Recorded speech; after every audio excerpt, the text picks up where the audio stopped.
હારમોની જય. તો સંતવાણી અત્યારે સરસ મજાની થઈ રહી છે અને ખૂબ આનંદ આવે છે. તો એક મારે પોતાનું જ અનુભવની વાત તમને કરું છું કે એક ભજનની કડી છે. જીવ શાને ફરે છે ગુમાનમાં, અરે રેવું ભાડાના મકાનમાં. ખાલી આટલી કડી તો આનો અર્થ હેલો છે કે આ શરીર છે એ ભાડાનું છે. પછી આ જે મકાન મળ્યું છે, દુકાન, મોટર, ગાડી, આ બધું ભાડાનું છે. પણ આ જવાબ છે ને, અહીંથી દિલ્હી સુધી જવાબ તમને આવડવા મળશે. ગમે કલાકારને પૂછો, ગમે એને સંતોને પૂછો, પણ આ જવાબ છે ને ફોલ્ટ વાળો છે. કેવો છે? જવાબ સાચો નથી, અમુક નુકસાની વાળો છે. કેવો છે? નુકસાની વાળો. તો હવે હાસો જવાબ આનો હું? જીવ શાને ફરે ગુમાનમાં, રહેવું ભાડાના મકાનમાં. તો મેં પોતે ગોત્યું છે એટલું તમને કહું છું અને તમે પણ અનુભવ કરજો કે આપણે કોકને એમ કહી, વિઠ્ઠલભાઈ પૈસા લઈ જજો, ફલાણા ભાઈ પૈસા લઈ જજો, તું ભાઈ પૈસા લઈ જજો, તમે તમારા પૈસા જઈને લઈ જજો. કઈ રીતે કેટલો ઈગો આપને હોય. બહુ લેવા આવે તો કોઈ પણ XYZ ને આપણે કહી લઈ જજે પૈસા, ભાઈ લઈ જજે, એ કેટલો આમ પાવર હોય. પણ એ જો હાજી લેવા આવ્યો હોય તો એ માથું ખંજોળવા મળે કે હમણાં હતા પણ આમ તેમ થઈ ગયું. એટલે કેવું હેલું છે, કરવું અઘરું છે. તો હવે જીવ શાને ફરે ગુમાનમાં એમ જે આપણે એમ કહીને આ ભાડાનું છે, આ ભાડાનું છે, એમ કહેવામાં અમુકો ઈગો આવે છે. અમુકો ઈગો ઘટાડવાને બદલે અભિમાન આવે છે. તો આનો જવાબ હવે તમને બતાવું. બધા હાથ ઊંચા કરો. કર્યા? હવે હેઠા વાજો પાછા ફરી. હવે આનો અસર જવાબ મળશે. કોકના હાથ ઊંચા કરો. એમ નહીં, આ આપણા બાપના નથી. આપણા હાથ કોકના છે. ટેમ્પરરી આપણે ભાડે મળ્યા છે, આપણે હાથવા મળ્યા છે, પ્રેમથી મળ્યા છે, પણ આપણા નથી. એટલે સવારમાં રોજ તમારે 10 ડગલા કોકના પગે હાલવું, કોકની આંખે જોવું, કોકના કાને સાંભળવું.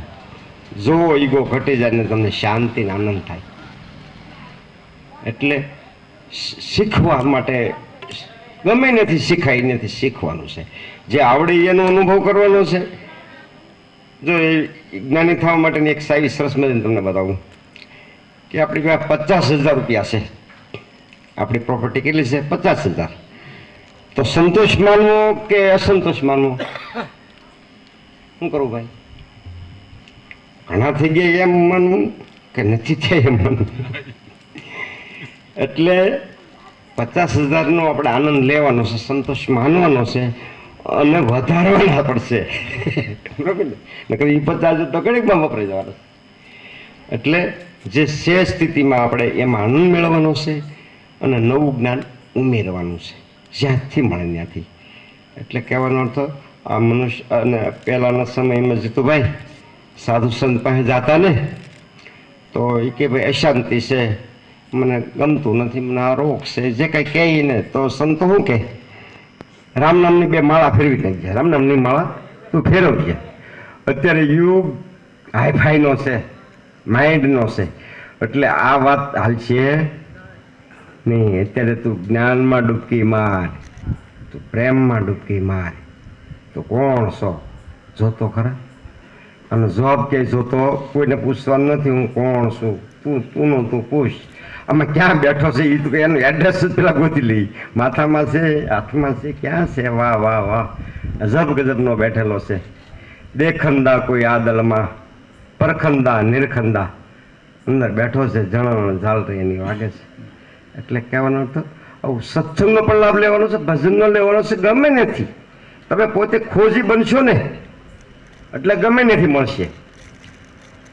એક વખત હું સુરત બહુ મોટો ઉત્સવ હતો અને કાજુ બદામના હલવાનું શાક અને મારી આ રહેતો એ ભાઈ મને કે એક બાજુ પાણીપુરી મેં કે પાણીપુરી ખાઈ છે ખવાય મેં કીધું. પણ ત્યાં મેં પાણીપુરી પાસે ગયા ને ત્યાં અમારો વારો આવ્યો.